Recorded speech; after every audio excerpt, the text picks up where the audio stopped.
Chapter 13. The 5 a.m. Club learns the 20-20-20 formula. Early in the morning, when you are reluctant in your laziness to get up, let this thought be at hand: I am rising to do the work of a human being. Marcus Aurelius, Roman Emperor. Rome is in my veins. Its energy courses through my blood, and its unique type of magic resets my spirit, thought the billionaire as his jet taxied along the tarmac of that city's private airport. The song, Magnolia, by Italian music group Negrita pulsed through the speakers of the aircraft as the tycoon swayed his taut shoulders to the beat. The fierce pride, fantastic passions and glorious hearts of the Romans inspire me so much, he affirmed to himself. The way the light falls on Trinita dei Monti, the church that crowns the Spanish steps, never fails to lift my soul, and often brings tears into my eyes. The exquisite food, including the mozzarella di bufala, cacio e pepe, amatriciana and carbonara along with the fire-cooked abbacchio, feeds my desire to maximize the enjoyment of my life. And the painstakingly handcrafted architecture in this open-air museum of a city, where I love to walk in the rain, speaks to both the warrior as well as the poet within me, the magnate reflected as his jet neared the gate. The billionaire had spent many of the finest years of his fantastic though far from perfect life in Rome, staying at an apartment in the historical center on Via Vittoria. Zurich and his other homes were the places he'd go mostly to work on projects and manage his global commercial pursuits. But Rome, well, Rome was to fuel his sense of awe, and to nourish his appetite for joy. Inhaling the fragrance of gardenias at springtime and taking long treks past the temple that sits at the lake in the park called Villa Borghese were two of his favorite things in life. Rising at 5 a.m., before Rome's dense traffic could stifle some of its magnificence, and riding his mountain bike past the Trevi Fountain, up to Monte and by the Colosseum, and finally over to Piazza Navona to just sit and embrace the marvelousness of the church in that exalted square, reminded him of the brilliance that only early morning brings. Much more than his wealth, such experiences made him feel prosperous and alive. You should know that the greatest love of his life hailed from Rome. The billionaire met her in an English bookstore just off Via dei Condati, the fabulous street where Italy's iconic fashion houses have their flagship stores. Though he was in his late 30s, the Titan was still a bachelor at that first encounter. Something of a playboy and a man known for his taste in the finer pleasures of the world. He still remembered the book he sought her help to find, Jonathan Livingston Seagull by Richard Bach, that wonderfully transformational novel about a seagull who knew he was made to fly higher than the flock and embarked on an unforgettable journey to make that inner knowing real. Vanessa put her hands on a copy quickly, was exceedingly polite yet frustratingly aloof, and then moved on to help another customer. It took the billionaire over a year of visiting that cramped bookshop with books arranged on old wooden shelves that lined the time-worn walls for this young woman to agree to have dinner with him. The billionaire's quest was driven by her under-the-radar kind of beauty, her ardent intelligence, her bohemian personal style, and her awkward laugh that made him feel as happy as a family of bees in a huge honey pot. They were married in the enchanting seaside town of Monopoli, in the southern Italian region of Puglia. What a special day that was, the Baron mused wistfully. The music that rang through the main square as we all danced with wild abandon under the melting glow of a full moon. The farm-fresh burrata cheese, the orecchiette pasta, made by the chef's grandmother. The townspeople joining the lively party, displaying their boundless Italian hospitality by bringing bottles of homemade Negro Amaro and Primitivo wine as wedding gifts. The whole experience still touched him considerably. The billionaire's relationship with Vanessa had been both sensational and volatile, as in many epic love stories. Sometimes, often, actually, intense. Romantic connection raises deep-rooted pain. With that special person, we finally feel safe to take off our social armor and show our truest selves. And so, they get to see us in the fullness of our wonder, passion and light. Yet, that also brings intense glimpses of the shadow side we all have, the side that develops from the hurts we've had, as we've lived. In the Prophet, Khalil Gibran wrote, "When love beckons to you, follow him, though his ways are hard and steep. Though the sword hidden among his pinions may wound you. Though his voice may shatter your dreams as the north wind lays waste the garden. All these things shall love do unto you so that you may know the secrets of your heart." Yet, despite the turbulent nature of their marriage, the billionaire and his statuesque wife made it work, for decades. Though she had passed away suddenly many years earlier, he never remarried. He wouldn't allow himself to fall in love again, preferring to concentrate on growing his business empire, expanding his philanthropic pursuits and enjoying the genuinely lovely life he'd earned, alone. The mogul took out his wallet and slowly removed a creased photograph of Vanessa. He stared at it, transfixed by the image. Then he started coughing, again, vigorously. "You okay, boss?" inquired one of the pilots from the cockpit. The billionaire remained silent, looking at the photo. The entrepreneur and the artist had flown to Rome a few days earlier and had been mesmerized by the sights, splendor and rarities of the eternal city. With hands locked together, taking in the energy and beauty of Rome, they traversed the cobblestone streets previously walked by great builders and noble emperors. Today was the day they had waited a long time for. This morning they'd learn the 20-20-20 formula that rested at the core of the 5 a.m. method.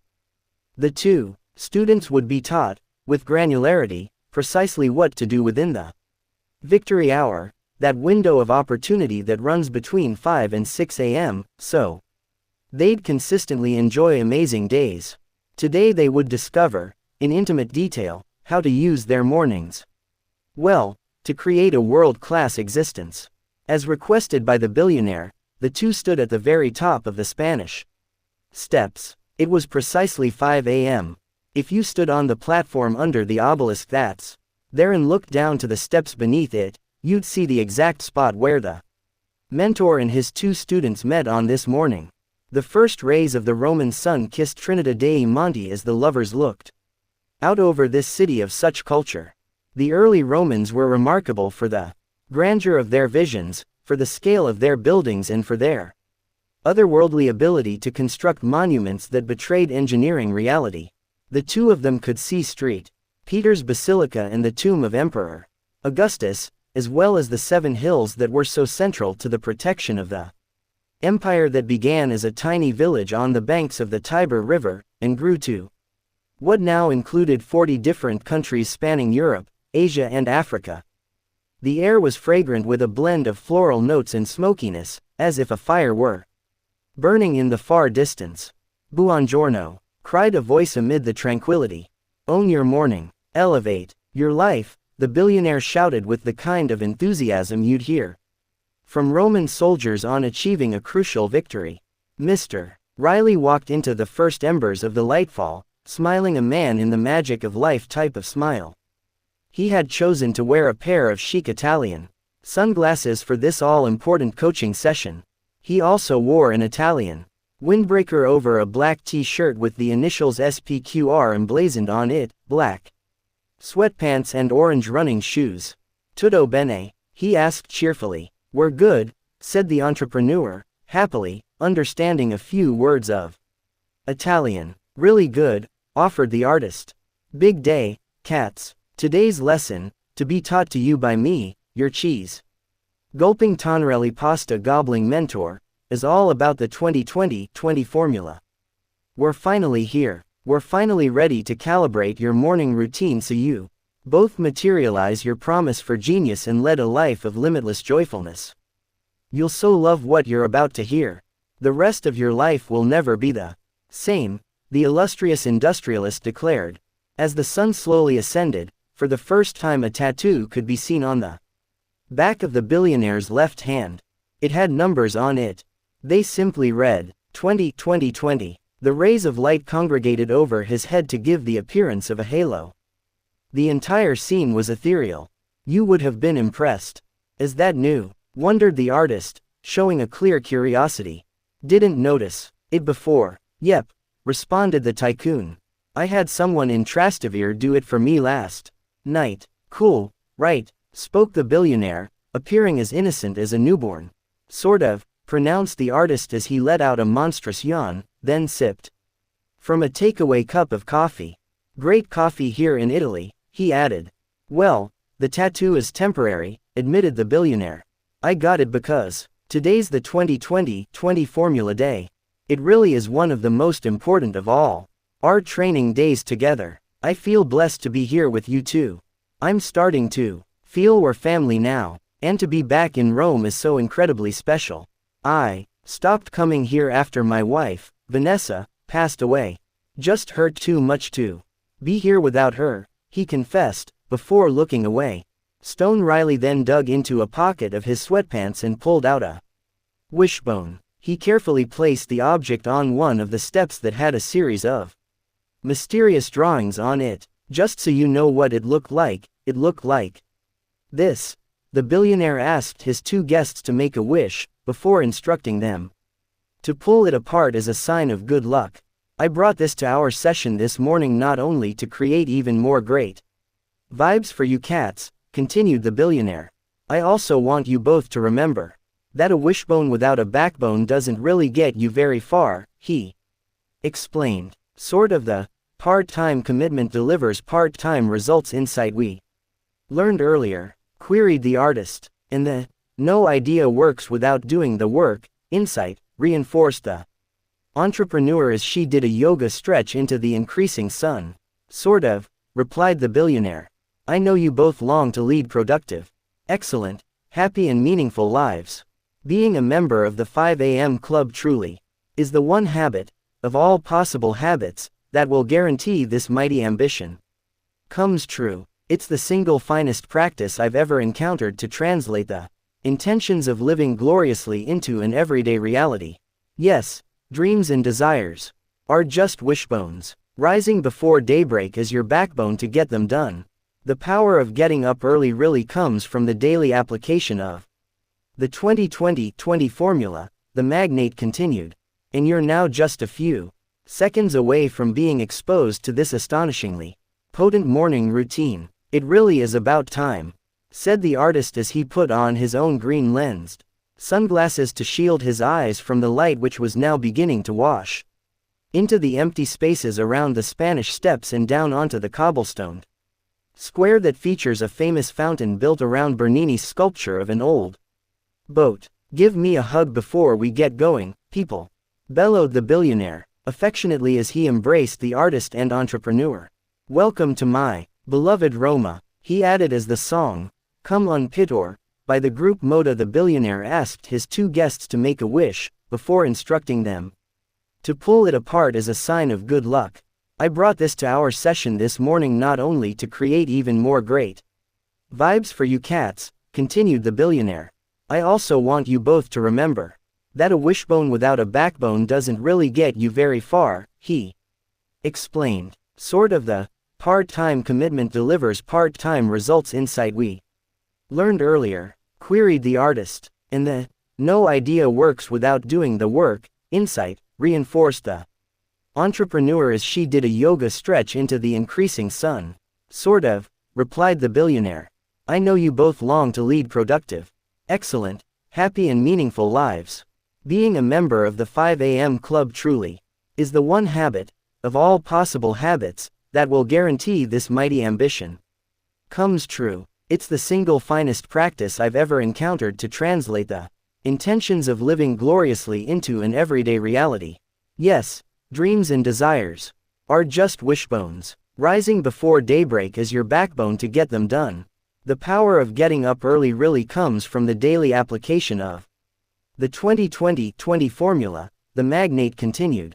And you're now just a few seconds away from being exposed to this astonishingly potent morning routine. It really is about time, said the artist as he put on his own green-lensed sunglasses to shield his eyes from the light which was now beginning to wash into the empty spaces around the Spanish steps and down onto the cobblestoned square that features a famous fountain built around Bernini's sculpture of an old boat. Give me a hug before we get going, people, bellowed the billionaire, affectionately as he embraced the artist and entrepreneur. Welcome to my beloved Roma, he added as the song, Come on Pitor, by the group Moda began to play from an open window of a nearby apartment. A curtain hung out of it, flirting with the soft breeze. Okay, let's rock this piece. Please know that your creativity, productivity, prosperity, performance and usefulness to the world as well as the quality of your private life won't transform by simply rising at 5 a.m. alone. It's not just rising early that makes this regime so powerful. It's what you do over the 60 minutes after you wake up that makes the 5 a.m. club so game-changing. Remember this, your victory hour gives you one of life's greatest windows of opportunity. As you now know, the way you start your day dramatically influences how it unfolds. Some people get up early but destroy the value of their morning routine by watching the news, surfing online, scanning social feeds and checking messages. I'm sure you both understand that such behavior comes from the need for a quick pleasure rush of dopamine, an escape from what is truly important. This way of acting causes members of the majority to miss out on doing the things that would allow them to leverage the quietude of this special time to help them maximize greatness. So awesome days show up consistently. And as we create each day, so we craft our life, right? Asserted the artist, confirming a key piece of information he'd learned on the beach of the billionaire's oceanfront compound. That's the day stacking foundation. And it's one of the 4 focuses of history makers that you explained to us. I still remember that model. Absolutely correct, applauded the billionaire. And I need to say that beginning your day intelligently, healthily and peacefully isn't only about optimizing your public and private success. It's also about protecting it. Suddenly, a man driving a horse carriage and dressed as a gladiator rolled through the square known as Piazza di Spagna and shouted, Buongiorno Mr. Riley, and then continued on his way. A dopo, replied the billionaire loud enough for the man to hear. Gnarly costume, right, he said to his students. The billionaire rubbed his fake tattoo and looked toward the Colosseum. That man we just saw makes me think of the auriga, a type of slave in ancient Rome, who would transport important Roman leaders and was chosen for his trustworthiness. Here's the neat thing. Another key job of the auriga was to stand behind the military general known as the dukes, and whisper the words memento homo carefully into his ear as he placed the laurel crown on his head. What does that mean? Asked the entrepreneur. Today she'd dressed in faded jeans, a bright red t-shirt with a V-neck and white running shoes. Her hair was styled in the ponytail that she liked. She had her bracelets on. And she absolutely radiated optimism. Memento homo is Latin for, remember you are only a man, the billionaire answered. The auriga did this to keep the leader's arrogance in check and to help the leader manage the inevitable invitation to egotism that all great success inescapably brings. The ritual was a profound discipline to ensure the dukes remained monomaniacally focused on his true mission of making himself, and the empire he ruled, even better, and not diluting all his energies on the amusements and excess that caused dynasties to fall. You know what? Indicated the artist. I've seen some artistic geniuses blow up their creative empires and destroy their good reputations because they didn't manage their success properly. So, I hear you. Said the entrepreneur. I mean, definitely, she quickly corrected as she clasped the hand of her new boyfriend.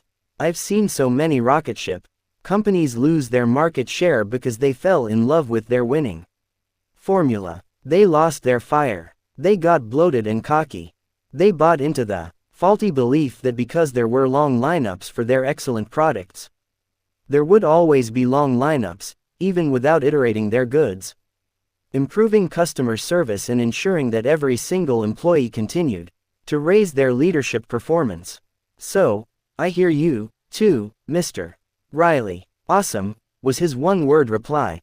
As you apply the 20-20-20 formula, always remember to keep improving the way you run it each morning. Stay hungry. Keep a white belt mentality around it, because nothing fails like success. Once you experience how transformational the practice is, it'll be easy to start coasting, and maybe even neglecting a few steps of the process. The billionaire touched an index finger down to one of the steps. He closed his eyes and quietly recited these words: "It's time to stop being a fugitive from your highest self and accept membership into a new order of ability, bravery and understanding of the call on your lives to inspire humanity." He then walked across the stone platform atop the Spanish steps and raised 2 fingers of his right hand to show the universal sign for peace. Next, he waved an arm in the direction of a man on a seat heating up chestnuts in Piazza di Spagna, near the foot of Via dei Condati. The man wore a gray shirt that had wrinkles over the chest area, navy blue trousers and yellow running shoes. On seeing the sign, the man immediately stood up and darted through the square, up the steps, 3 at a time, all the way to the peak, where the billionaire was stationed. He lifted his rumpled shirt, revealing a bulletproof vest, and pulled out a laminated sheet of paper from beneath it. "Here you go, Grande. Good to see you back in Roma, boss." The man spoke with a rich Italian accent and a voice as gritty as sandpaper. "Grazie mille, molto gentile, Adriano," the billionaire said as he kissed the palm of a hand before extending it for a handshake. "Adriana's on my security team," noted Mr. Riley while studying the page that had been presented to him. "He's one of my best. He grew up in the town of Alba in the Piedmont region of this exceptional nation." "You cats like Tartufo." "What's that?" queried the artist, looking a little confused by the scenario that had just played out. "Truffles, baby," enthused the billionaire. "My goodness, they taste incredible. On tagliolini pasta with melted butter drizzled over it. Or when grated over jiggly fried eggs. My, oh my, food of the emperors it is." The billionaire's eyes were as wide as a prairie while he imagined the meal he was describing. A razor-thin line of drool meandered out of the right corner of his mouth.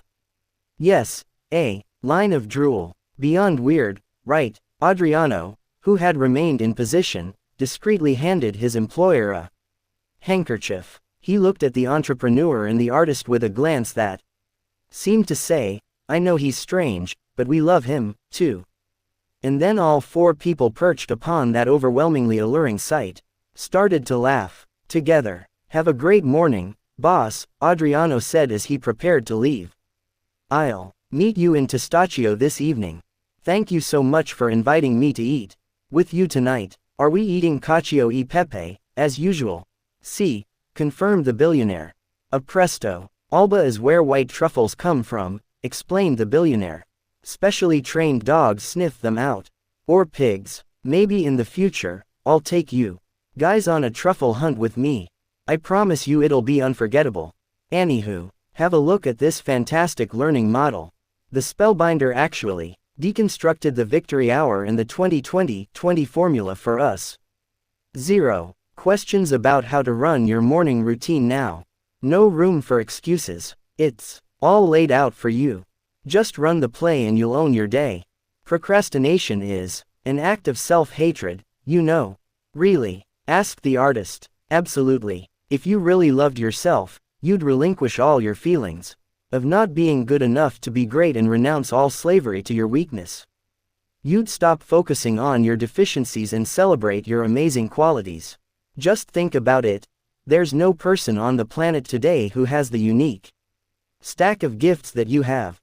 Actually, in all of history, there's never been even one person exactly like you. And there never will be. Yes, you're that special. That's an indisputable fact. So, embrace the full force of your lavish talent, luminous strengths and breathtaking powers. Let go of the destructive habit of breaking the commitments you make to yourself. Failing to keep self-promises is one of the reasons so many of us don't love ourselves.